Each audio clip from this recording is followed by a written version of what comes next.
Breaking news చూస్తున్నారు. నైరుతి బంగాళాఖాతంలో ఏర్పడిన అల్పపీడనం తీవ్ర వాయుగుండంగా మారింది. ఇప్పుడు తుఫానుగా పరిణమించబోతోందా? అదేంటది? నిన్న రాత్రే కదా తుఫానుగా పరిణమించే అంశానికి సంబంధించి మాట్లాడుకున్నామంటే బహుశా వచ్చే దారిలో చిన్న టీ బ్రేక్ తీసుకుందేమో. చిన్నగా బలహీనపడింది, కానీ ఇప్పుడు వేగం పుంజుకుంటోంది. రెట్టింపు వేగంతో రాబోతోందా? ఏం జరగబోతోంది? ప్రస్తుతం ఎక్కడ ఉంది? ఇప్పటికే చెన్నైని అతలాకుతలం చేస్తుంది. విజువల్స్ మీరు చూస్తున్నారు. చెన్నై మీద ఈ ఫెంగల్ తుఫాను ఏ స్థాయిలో ప్రమాదకరంగా మారిందో.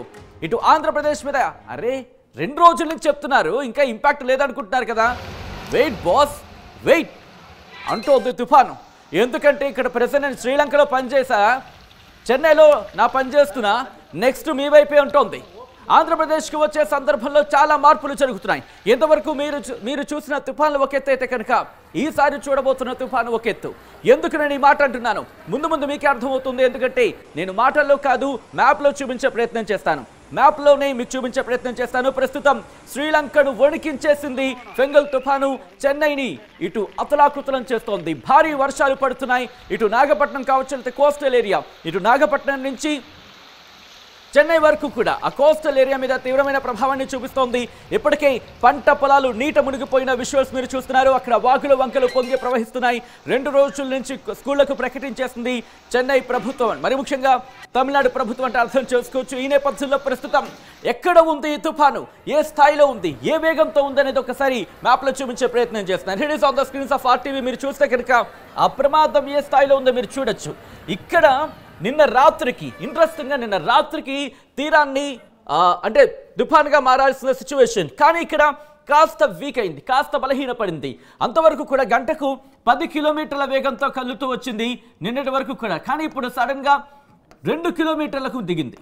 2 కిలోమీటర్ల గంటకు 2 కిలోమీటర్ల వేగంతో కదులుతోంది. అంటే నెమ్మదిగా కదులుతోంది అనేది మనకు అర్థమవుతుంది. అయినప్పటికీ పూర్తిగా ఆగిపోలేదు. తన దిశను చిన్నగా మార్చుకుంటోందని ఒక మాట కూడా వినిపిస్తోంది. ఒక్కసారి మీరు దూరం నుంచి చూసే ప్రయత్నం చేస్తే కనుక చూడొచ్చు ఆ ఇంపాక్ట్. ఇక్కడి నుంచి మనకు అర్థమవుతోంది.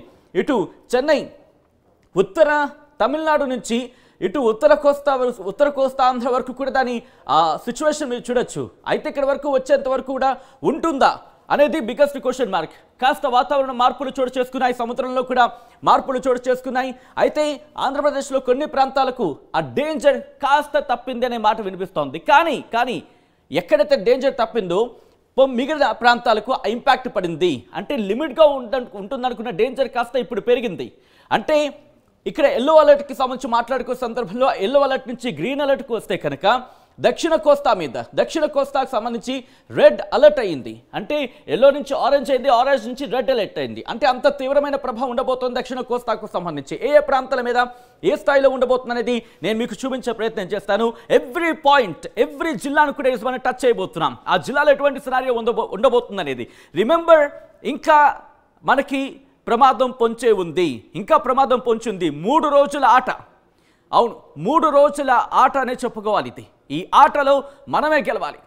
ఫెంగల్కి ఎక్కడా గెలిచే అవకాశం ఇవ్వకూడదు. అంటే ఏం చేయాలి? ఒకసారి అబ్జర్వేషన్స్ చేసే ప్రయత్నం చేద్దాం. ఆ తర్వాత మనం ఇన్ డీటెయిల్గా మాట్లాడుకునే ప్రయత్నం చేద్దాం. మీరు చూడొచ్చు ఇక్కడి నుంచి నేను మీకు చూపించే ప్రయత్నం చేస్తున్నాను. ప్రెసెంట్ బంగాళాఖాతంలో ఎటువంటి సినారియో ఉంది అనేది. ఇక్కడి నుంచి ఇప్పుడు ఇది పశ్చిమ వాయువ్య దిశగా కదలాల్సిన సిచ్యువేషన్. అంటే మరి ముఖ్యంగా నైరుతి బంగాళాఖాతంలో ఏర్పడింది. ఆ తర్వాత ఇది పశ్చిమ వాయువ్య దిశగా కదులుతూ ఇటు శ్రీలంక మీదుగా ఇటు తమిళనాడుకి తాకాల్సింది. కానీ కాస్త మన డైరెక్షన్ మార్చుకుని ఉత్తర వాయు దిశగా వెళుతూ ఇటు తమిళనాడుని టచ్ చేస్తుంది. ఇప్పుడు ఉత్తర తమిళనాడుకి అలాగే రాయలసీమ, దక్షిణ కోస్తా మీద ఇంపాక్ట్ ఉండబోతోంది. ఒకసారి నేను మీకు మ్యాప్లో చూపించే ప్రయత్నం చేస్తాను. ఎక్కడ స్టార్ట్ అయింది దీని డైరెక్షన్, ఎలా మారింది, ఎలా మారబోతోంది, ఎటువంటి అంచనాలు ఉన్నాయి, ఈ ప్రభావం ఎలా ఉండబోతోంది ఆంధ్రాకు సంబంధించి అనేది నేను మీకు ఎక్స్ప్లెయిన్ చేసే ప్రయత్నం చేస్తాను. ఒక్కసారి ఇదిగోండి, మీరు చూసే ప్రయత్నం చేస్తే కనుక ఎలా ప్రారంభమైంది, ఎక్కడ ప్రారంభమైంది అనేది నేను మీకు చూపించే ప్రయత్నం చేస్తాను. ఇది బంగాళాఖాతం. ఇదంతా కూడా బంగాళాఖాతంలో 25వ తారీఖున ప్రారంభమైంది దీని ప్రయాణం. ఈరోజు మనం చూసుకుంటే 3 రోజులు ఇలా చాలా మందకుడిగా కదులుతున్నప్పటికీ కూడా చాలా మందకొడిగా కదులుతున్నప్పటికీ కూడా శ్రీలంక మీద దాని ప్రభావాన్ని చూపించింది, ఇటు చెన్నై మీద కూడా దాని ప్రభావాన్ని చూపిస్తోంది. ఇప్పుడు రేపు నుంచి అంటే ఈ రోజు నుంచి కూడా ప్రారంభం అవ్వాల్సింది, కానీ బహుశా చిన్న టీ బ్రేక్ తీసుకున్నట్టుంది, లేకపోతే నైట్ చిన్న హాల్ట్ తీసుకున్నట్టుంది బంగాళాఖాతంలో ఫెంగల్ తుఫాను. ఇప్పుడు రేపటి నుంచి ప్రభావం చూపించే అవకాశం ఉంది అనే చర్చ జోరందుకుంటోంది. ఇటు ఆంధ్రప్రదేశ్ విపత్తు నిర్వహణ శాఖ కూడా ఏమంటుందో మీకు చూపించే ప్రయత్నం చేస్తాను. హియర్ ఇట్ ఈస్ 28వ తారీఖు అంటే మీరు చూడొచ్చు ఈరోజు సిచ్యువేషన్ ఇక్కడ ఇలా ఉంది. ఆ తర్వాత ఈరోజు డైరెక్షన్ మార్చుకుని ఇటువైపు డైరెక్షన్ మార్చే అవకాశాలు ఇక్కడ పెద్దగా ఏం కనిపించట్లేదు. బట్ హూ నోస్, ఎందుకంటే ఇప్పటికీ ఆల్రెడీ చాలా సిచ్యువేషన్స్ మారాయి. ఈ ఫెంగల్ తుఫానుకు సంబంధించి 10 కిలోమీటర్ల నుంచి 2 కిలోమీటర్ల వేగంతో కదులుతూ ముందుకు వస్తుంది, కాస్త బలహీనపడింది. ఒకవేళ బలపడితే కనుక మరింత వేగంగా ముందుకు వచ్చే అవకాశం ఉంది. ఇది దాదాపుగా మనకి 29 తీరానికి చాలా దగ్గరగా రాబోతోంది, చెన్నై తీరానికి. ఆ తర్వాత 30వ తారీఖున ఇటు చెన్నై తీరానికి సంబంధించి చెన్నై మీద ఇంపాక్ట్ చూపించబోతోంది. ఇటు తమిళనాడుకి సంబంధించి చెన్నై మీద ఇంపాక్ట్ చూపించబోతోంది. నాగపట్నం నుంచి మొదలు పెడితే తమిళనాడు వరకు సంబంధించి చెన్నై వరకు కూడా. సో ఇటువంటి సినారియోలోని రాయలసీమ మీద కూడా కాస్త ఇంపాక్ట్ మనకి కనిపిస్తున్న సిచ్యువేషన్ ఉందనే చెప్పుకోవాలి. కానీ ఇక్కడ రాయలసీమ గురించి మాట్లాడుతున్నారు, అక్కడేమో దక్షిణ కోస్తా అంటున్నారు, ఎక్కడ క్లారిటీ రావట్లేదు అనుకుంటున్నారు కదా. మ్యాప్లో చూపించే ప్రయత్నం చేస్తాను ఇంపాక్ట్ ఏ స్థాయిలో ఉందనేది. ఇది దీని డైరెక్షన్ సంబంధించి మనం చూస్తున్నాం. ఈ నేపథ్యంలో ఒకసారి విండి సాయంతో నేను ప్రెసెంట్ ఎలాంటి సినారియో ఉంది, ఎక్కడ ఉంది అనేది నేను మీకు చూపించే ప్రయత్నం చేస్తాను. ఇది మీరు చూస్తే కనుక ప్రెసెంట్ ఈ తుఫాను కేంద్రీకృతమై ఉన్న ప్రాంతం, ఇక్కడి నుంచి ఒకసారి వెళ్ళి ప్రయత్నం చేసి ఇక్కడ క్లోజ్లో చూపించే ప్రయత్నం చేస్తాను. ఇక్కడ మీరు చూస్తే కనుక ప్రస్తుతం మనం చూస్తున్న డైరెక్షన్ ఇదిగోండి. ప్రస్తుతం ఇలా గింగిరాలు కొడుతూ పుదుచ్చేరి, చెన్నై, నెల్లూరు ఇక్కడ ఇంపాక్ట్ అనేది మనకి క్లియర్ కట్గా కనిపిస్తోంది. సో ఇటువంటి సినారియోలో ఒకసారి మీరు చూసే ప్రయత్నం చేస్తే కనుక ప్లే చేసి చూపించే ప్రయత్నం చేసిన నేను ఒకసారి డైరెక్షన్ మీరు చూడొచ్చు. ఈరోజు సాయంత్రం 5 గంటలకు ఇలా ఉండబోతోంది. ఆ తర్వాత దీని పరిస్థితి ఎలా ఉంటుందో మీరు చూడొచ్చు. నేను నిన్నే మీకు ఎక్స్ప్లెయిన్ చేసే ప్రయత్నం చేశాను. ఇక్కడి నుంచి దాదాపుగా హిందూ మహాసముద్రం వైపుది డైరెక్షన్ ఉంది అనేది, అంతవరకు వెళ్ళేంత వరకు ఉంటుందా లేకపోతే బలహీనపడుతుందా? ఎందుకంటే ఇప్పటికే మనం చూసాం 10 కిలోమీటర్ల నుంచి 2 కిలోమీటర్ల వేగానికి తగ్గిపోయింది, కానీ బలం పుంజుకునే అవకాశం ఉందని చెప్పడంలో ఎటువంటి అతిశక్తి లేదని చెప్పుకోవచ్చు. సో ఈ నేపథ్యంలో డైరెక్షన్ మీరు చూడొచ్చు. ఇప్పుడు ఇక్కడ ఉంది అంటే శ్రీలంకకు తమిళనాడుకి సంబంధించి కరెక్ట్గా చెప్పాలంటే ఇటు శ్రీలంకకు దగ్గరలోనే ఉంది, తమిళనాడు కాస్త దూరంలో ఉందని చెప్పుకోవాలి. దాదాపు నెల్లూరు కావచ్చు ఆ ఇంపాక్ట్ మనకు కనిపిస్తుంది. నెల్లూరుకి అలాగే ఒకవేళ వెళితే కనుక బెల్లారి అంటే కర్ణాటక, ఇటు తెలంగాణ కాస్త టచ్ చేసే అవకాశం కనిపిస్తోంది. తమిళనాడు, కర్ణాటక మీదుగా హిందూ మహాసముద్రంలోకి వెళ్ళే అవకాశం ఉందనేది మనకి క్లియర్ కట్గా ఇక్కడ అర్థమవుతుంది. దాదాపుగా 5వ తారీఖు సంబంధించి దీని జర్నీ 5వ తారీఖు వరకు కూడా దీని జర్నీ కొనసాగే అవకాశం ఉంది. రేపు అంటే 29కి సంబంధించి రేపు 11 గంటలకు ప్రాంతానికి ఇక్కడికి వచ్చే అవకాశం ఉంది. ఇప్పటికే బలహీనపడింది, దాదాపుగా 2 కిలోమీటర్ల వేగానికి వచ్చేసింది కాబట్టి చాలా స్లోగా కదులుతోంది అనేది మనకు తెలుస్తోంది. సో ఈ నేపథ్యంలో ఎటువంటి సినారియో ఉండే అవకాశం ఉంది అనేది ఒకసారి చూపించే ప్రయత్నం చేస్తాను. ఈ రెడ్ సర్కిల్ని అబ్జర్వ్ చేయండి. ఐ థింక్ ఒకసారి క్లోజ్లోకి వెళ్ళే ప్రయత్నం చేద్దాం. ఈ రెడ్ సర్కిల్కి సంబంధించి మీరు చూస్తే ఇదే మీరు చూస్తున్న ఈ ఫెంగల్ తుఫాను ఇలా ఆ డైరెక్షన్ వెళుతూ నేను కాస్త క్లోజ్కి వెళ్ళే ప్రయత్నం చేస్తాను ఇంకా, సో దట్ ఏ ప్రాంతాల మీద ఎలా ఉండబోతుంది అనేది మనకు అర్థమవుతుంది. ఇదిగో ఇలా ముందుకు కదులుతూ వెళుతోంది. మీరు చూడొచ్చు ఆ రెడ్ సర్కిల్ మీరు చూస్తున్నారు కదా, అదే తుఫాను.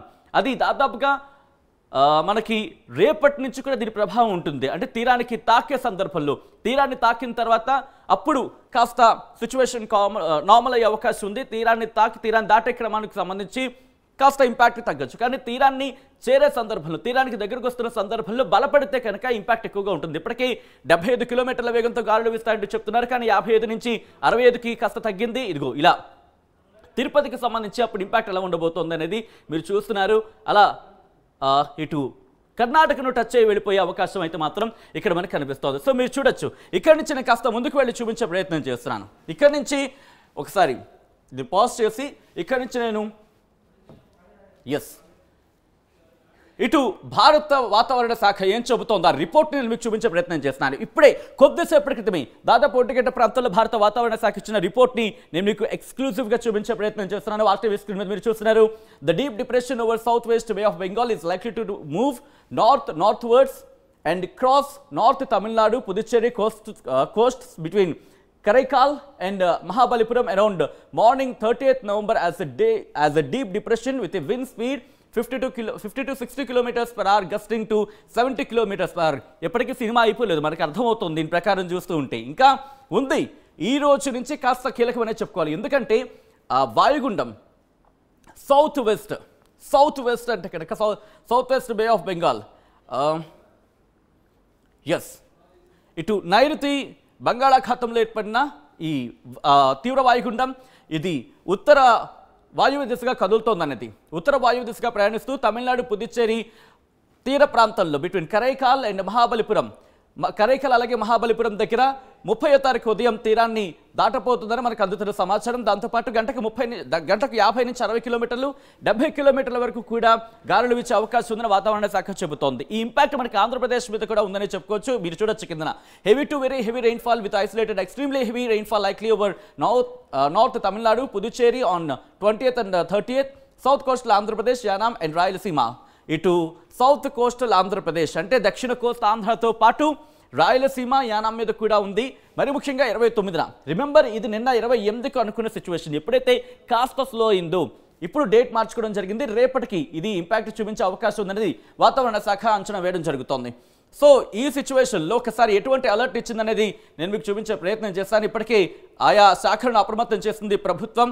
ఈ నేపథ్యంలోనే ఇదిగో మీరు చూస్తే కనుక నిన్నటి సిచ్యువేషన్ వేరు, ఈరోజు అదిగో మీరు చూడొచ్చు, రెడ్ అలర్ట్ జారీ చేస్తుంది రేపటికి భారత వాతావరణ శాఖ. ఆర్టీవీ ఎప్పటి నుంచో చెబుతూ వస్తుంది, ఆర్టీవీ ముందు నుంచి చెబుతూ వస్తోంది, ఒక్కసారిగా అలర్ట్స్ మారొచ్చంటూ కూడా రెడ్ అలర్ట్ జారీ చేసింది ఆంధ్రప్రదేశ్. Alert, be alert. ఇదిగో మీరు చూడొచ్చు, 29వ తారీఖు రెడ్ అలర్ట్ జారీ చేస్తుంది వాతావరణ శాఖ. ఆన్ ద స్క్రీన్ నేను చూపించే ప్రయత్నం చేస్తున్నాను. బిగ్ స్క్రీన్ మీద మీరు చూస్తున్నారు, ఆంధ్రప్రదేశ్కి రెడ్ అలర్ట్ జారీ చేస్తుంది వాతావరణ శాఖ. రేపు అప్రమత్తంగా ఉండాల్సిన అవసరం కనిపిస్తోంది. ఇటు ఉత్తర కోస్తాంధ్ర నుంచి మొదలుపెట్టి దక్షిణ కోస్తాంధ్ర, రాయలసీమ, తమిళనాడు వరకు కూడా రెడ్ అలర్ట్ జారీ చేస్తుంది. రెడ్ అలర్ట్ అంటే కనుక దాదాపుగా 20 సెంటీమీటర్ల వర్షపాతాన్ని మించిపోవచ్చు అనేది. ఇప్పటికే విజయవాడ ఘటన మనం చూసాం, విజయవాడ ఘటనలో కూడా రెడ్ అలర్ట్ జారీ చేస్తుంది. రెడ్ అలర్ట్ కూడా రోజుల వ్యవధిలోని మనం చూసాం. నిన్న మొన్నటి వరకు కూడా ఎల్లో అలర్ట్ ఉన్నది, గ్రీన్ అలర్ట్ ఉన్నది, గ్రీన్ నుంచి ఎల్లో అలర్ట్ అయింది, అక్కడి నుంచి ఆరెంజ్ అయింది. ఇప్పుడు ఈ రోజు రెడ్ అలర్ట్ జారీ చేస్తుంది. 29వ తారీఖున రెడ్ అలర్ట్ జారీ చేస్తుంది వాతావరణ శాఖ. అంటే అర్థం చేసుకోవచ్చు పరిస్థితి ఏ స్థాయిలో ఉండబోతుంది అనేది. అంటే ప్రజలు భయపడతారని అనుకోవచ్చు. అటువంటి సందర్భంలో కూడా అలర్ట్స్ని కాస్త ముందు రోజు చూడు అట్లా జరుగుతూ ఉంటుందని మనం భావించవచ్చు. ఈ సినారియోలో ఈరోజు మీరు చూస్తే కనుక రేపటికి రెడ్ అలర్ట్ జారీ చేసింది. ఆర్టీవీ ఎప్పుడో చెప్పింది అది తుఫాన్గా మారే అవకాశం ఉంది, అటువంటి అంచనాలు ఉన్నాయని చెప్పి ప్రజల్ని అప్రమత్తం చేస్తుంది. ఇప్పుడు కూడా ఇన్ఫాక్ట్ నిన్న నేను మీకు చెప్పిన సందర్భంలో కూడా రెడ్ అలర్ట్గా మారే అవకాశం ఉందని చెప్పి నేను చెప్తూనే ఉన్నాను. ఆ విషయం మీరు చూడొచ్చు, ఆ ఇంపాక్ట్ అదిగో ఇటు ఆంధ్రప్రదేశ్, తమిళనాడుతో పాటు కేరళ, కర్ణాటక మీద కూడా దాని ఇంపాక్ట్ మనకి కనిపిస్తోంది. ఆ తర్వాత 29వ తారీఖు నుంచి 30వ తారీఖు సంబంధించి మీరు చూసే ప్రయత్నం చేస్తే కనుక 30వ తారీఖున కూడా ఆరెంజ్ అలర్ట్ కంటిన్యూ అవుతుంది. అంటే రేపు ఎల్లుండి ఆంధ్రప్రదేశ్ ప్రజలు అస్సలు దీన్ని నెగ్లెక్ట్ చేయొద్దు, అస్సలు దీన్ని లైట్ తీసుకోవద్దు. ఎందుకంటే ప్రమాదాన్ని ముందే ఊహించి మీ ముందుంచే ప్రయత్నం చేస్తున్నాం. ఇటు భారత వాతావరణ శాఖ చెబుతున్న అలర్ట్స్ని మీ ముందుంచే ప్రయత్నం చేస్తున్నాం. ఆ లైట్లే, ఆ వర్షాలు పడవలే, ఆ మనకెందుకులే అని లైట్ మాత్రం తీసుకోవద్దు. ఐ రిక్వెస్ట్ ఒక్కసారి వీటిని సీరియస్గా తీసుకునే ప్రయత్నం చేయండి. ఎందుకంటే ప్రమాదం బారిన పడే కన్నా ప్రమాదాన్ని ముందే చెప్పినప్పుడు దానికి తదనుగుణంగా నడుచుకుంటే కనుక ఆ ప్రమాదం బారి నుంచి మనం బయటపడమే కాదు 10 మందిని బయట పెట్టే అవకాశం ఉంటుంది. రైతులకు సంబంధించి కూడా ఈ విషయాన్ని షేర్ చేసే ప్రయత్నం చేయండి. 29, 30 తారీఖును కూడా కంటిన్యూ అవుతోంది. 29న రెడ్ అలర్ట్, 30న ఆరెంజ్ అలర్ట్ ఉంది. ఆ తర్వాత 1వ తారీఖు నుంచి కాస్త నార్మల్గా ఉండే వాతావరణం మనకు కనిపిస్తుంది. 1 నుంచి సాధారణంగా ఉండే అవకాశం అనేది మనకి క్లియర్ కట్గా కనిపిస్తుంది. కానీ 29, 30 మాత్రం ఇక్కడ బి అలర్ట్, రెడ్ అలర్ట్ వాతావరణ శాఖ చెబుతోంది. ఇది నా మాట కాదు, భారత వాతావరణ శాఖ చెబుతున్న అలర్ట్ని నేను మీకు చూపించే ప్రయత్నం చేస్తాను. ఇక్కడి నుంచి ఒకసారి నేను జూమ్ ఎర్త్ సాయంతో ప్రస్తుతం ఎటువంటి సినారియో ఉంది, హో మై గాడ్, ఆ డైరెక్షన్స్ మార్చుకుంటున్న సందర్భానికి సంబంధించి మనం మాట్లాడుకుంటూనే ఉన్నాం. ఎక్కడ ఉంది అనేది నేను మీకు చూపించే ప్రయత్నం చేస్తున్నా. ఒక్కసారి నేను దీన్ని రీఫ్రెష్ చేస్తున్నా.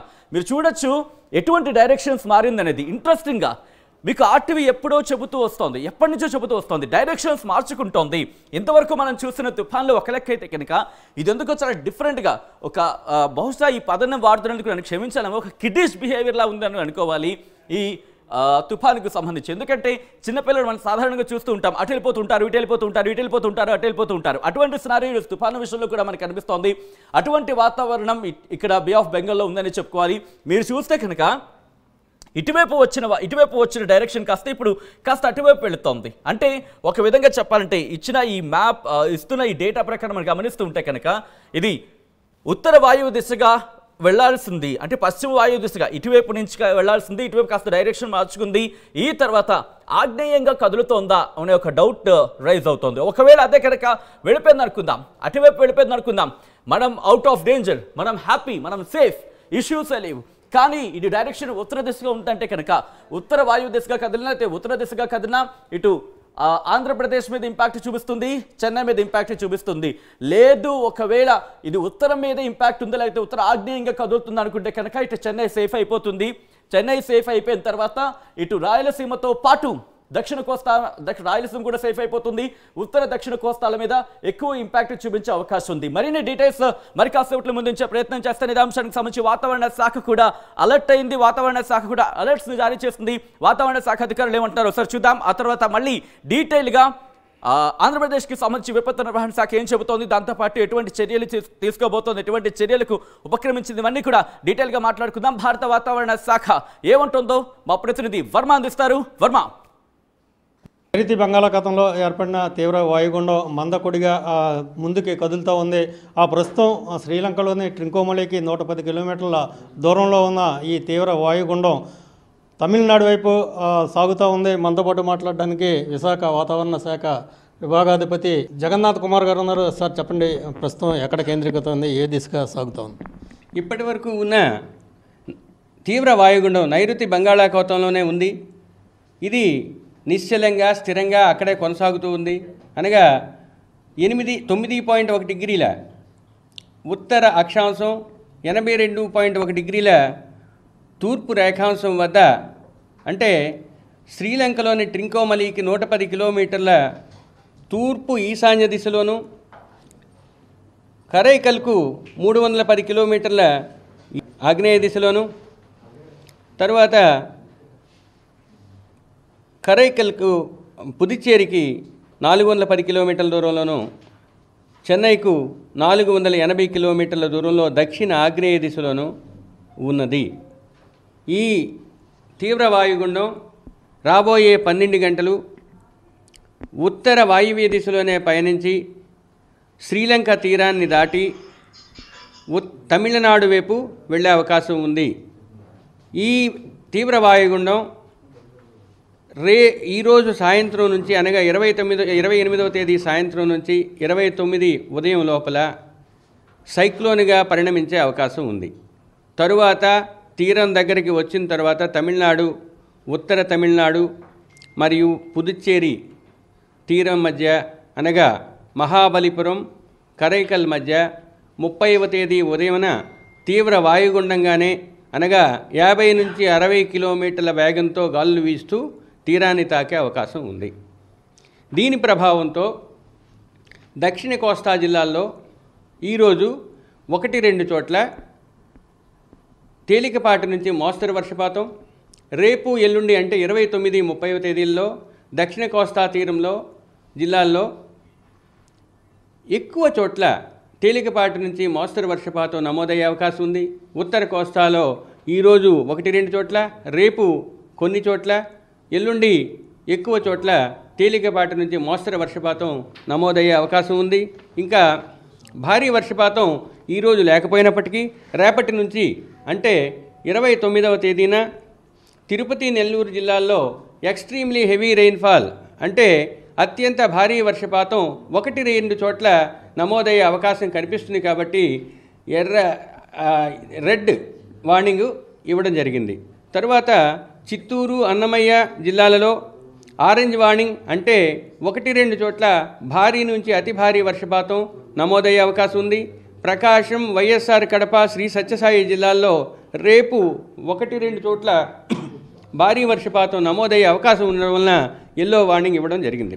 ఎల్లుండి అనగా 30వ తేదీన తిరుపతి, నెల్లూరు, ప్రకాశం జిల్లాలకు ఆరెంజ్ వార్నింగ్, అంటే 1-2 చోట్ల భారీ నుంచి అతి భారీ వర్షపాతం నమోదయ్యే అవకాశం ఉంది. ఎల్లుండి 30వ తేదీనే చిత్తూరు, అన్నమయ్య, వైఎస్ఆర్ కడప, శ్రీ సత్యసాయి జిల్లాల్లో 1-2 చోట్ల భారీ వర్షపాతం నమోదయ్యే అవకాశం ఉన్నందువలన ఎల్లో వార్నింగ్ ఇష్యూ చేయడం జరిగింది. తర్వాత ఈ ప్రభావం వలన దక్షిణ కోస్తా జిల్లాల్లో గాలులు క్రమేపీ పెరిగి ఈరోజు 45 నుంచి 55, గరిష్టంగా 65 కిలోమీటర్ల గాలు పెరుగుతూ రేపు ఉదయం వరకు అలాగే కొనసాగుతాయి. రేపు సాయంత్రం నుంచి 50 నుంచి 60 వరకు ఎదురుగాలు వీస్తూ గరిష్టంగా గంటకు 90 కిలోమీటర్ల వేగంతో వీచే అవకాశం ఉంది. ఉత్తర కోస్తా ఆంధ్రప్రదేశ్ తీరం వెంబడి 35 నుంచి 45, గరిష్టంగా 55 కిలోమీటర్ల వేగంతో ఎదురుగాలు వీస్తాయి. రేపు పట్టణంలో కానీ ఎలాంటి హెచ్చరికలు కొనసాగుతోంది? మత్స్యకారులకు దక్షిణ కోస్తా జిల్లాల్లో ఈరోజు 45 నుంచి 55